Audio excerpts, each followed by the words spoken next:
我之前的奇是奇特，现在是奇怪，还是奇才？怎么会这样觉得奇怪？觉得韩国瑜构成威胁吗？我觉得只要民进党团结，韩国瑜就不是问题。那大家当然都期待民进党能够团结。加油加油加油！动算动算动算！再来配！动算！再来配！动算！再来配！动算！再来！动算动算动算！好，再来团结台湾一定强！谢谢谢谢。他们关心说，明天在台南林俊宪的竞选总部是不是会跟蔡总统来合作？这个要看林俊宪委员他们整个竞选期程的安排。看来应该是有机会跟蔡英文总统一起替林俊宪委员加持。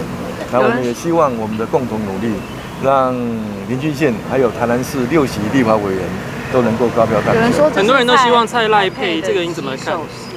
这个事情我已经跟大家报告很多次，没有进一步的补充。对于蔡赖配，我知道社会有许多这样的看法，但是呢，我之前也多次跟大家报告过，不管我到美国去补选，或者是在国内帮蔡英文助选，都是基于我的责任因为我参加初选，那我帮他助选，这个是民主的必然，也是我责任的所在。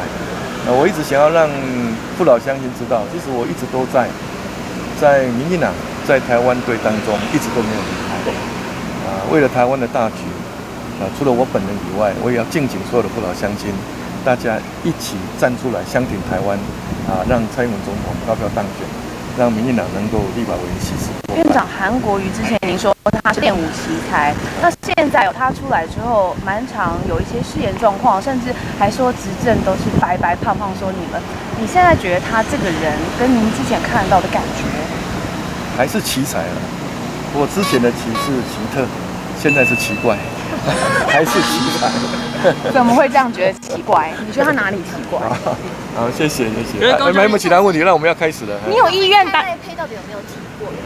谢谢哦。跟聊过。高嘉瑜有讲说还是不能掉以轻心啦。这个因为韩国瑜还是很强。他说那个投票率下去之后，总统会输一点点。其实每一个参加过选举的人都知道，票一定要开出来，确定当选所有的努力没有白费才可以松懈。在开票之前，每一分力量都要凝聚每一份心思都要持续加油你觉得现在韩会构成威胁吗？所以总统到底有没有跟你谈过副手的？院长学贷可以利息全免吗？